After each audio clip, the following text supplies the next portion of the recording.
کم خلک چې مړ په خوب کې او ویني دغه حواله سره مولانا بجلیګر صاحب سویلی دي. اکثر مونږ خلک هم خوب وینو، اکثر پکې داسې خلک وینو چې هغه زموږ رشتہ دار وي یا زموږ د خاندان وي، هغه وفات شوی وي. نو دغه مړ چې تاسو په خوب کې وینئ د دې حواله سره مولانا بجلیګر صاحب یو ډېر ښکلی بیان جاری کړی دی. او بل یو کس مړ شي په هغه باندې د چا قرض وي، نو د هغې حوالې سره هم مولانا بجلیګر صاحب په دې بیان کې خبره کړې ده. نو چې کله هم خپل پچا باندې د پیسو د لین دین مه ساتئ، خپل حساب کلیر ساتئ، ځکه مرګ اني ټایم راتلی شي او پتا کړه چا پیسې وي او ته وفات شوې، نو بیا تا سره به الله پاک څه عمل کوي. نو راځئ د مولانا بجلیګر صاحب دا بیان در سره شریکوم، وویرئ یقینا زموږ دپاره پکې یو غټ عبرت دی، زموږ دپاره پکې یو غټ سبق دی او مخکې ملګرو سره ضرور شریک کړئ. راځئ د مولانا بجلیګر صاحب دی بیان طرف ته ورځو. د مرګ نه وروسته مړی چې سړی په خوب کې وګوري، نو دا مړی چې دی دا په عالم حق کې دی، دی چې څه ووایي نو دا رښتیا وي، او چې په هر حالت کې دا مړی دی وګوري نو دا هم رښتیا وي، ځکه چې مړی په عالم حق کې دی، هغه دروغ نه وایي. زه خپل ځاني یو واقعه درته ووایم. زمونږ یو استاذ و، هغه تجارت وکولو، په هغه تجارت کې هغه وفات شو. یو 2 کاله پس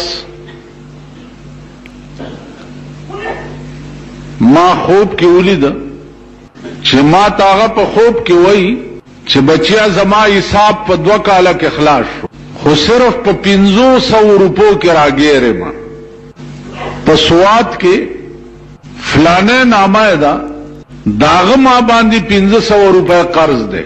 نو زما ورور ته وایي چې فوراً هغه پیسې الته ورسئ، ځکه چې زما ټوله معامله چې دا د 500 روپو ته بنده. زه سهار وختي لاړم او هغه ورور ته مې ولا وویل، هغه په ټکي روان شو. پیسې چې هغه سړي ته یوړې هغه ترې وام نه غستې، هغه ما وربخلي دي. تقریبا 6 ورځې پس مولانا صاحب بیا ما خوب کې ولیده، ما ته وویل چې زما د 500 معامله صفا شوه او زه جنت ته لاړم.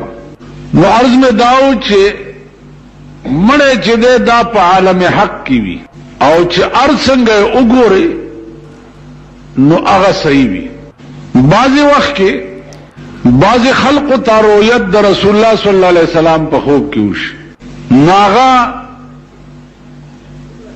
یا خو په ډېر ښه شان کې وګوري، او یا که ذات اقدس د رسول الله صلی الله علیه وسلم په داسې شان کې وګوري چې یا جامع خیره نه یا وغیرہ وغیرہ. نو د دې به دا معنی چې د رسول الله صلی الله علیه وسلم ذات اقدس چې هغه شیشه ده، د چې ورته وکته نو دته د خپل مخ پکې ښکاره شو، نو داغه په ذات کې نقص نشته، نقص په ده کې چې ورته ښکاره شو چې تا کې دا نقص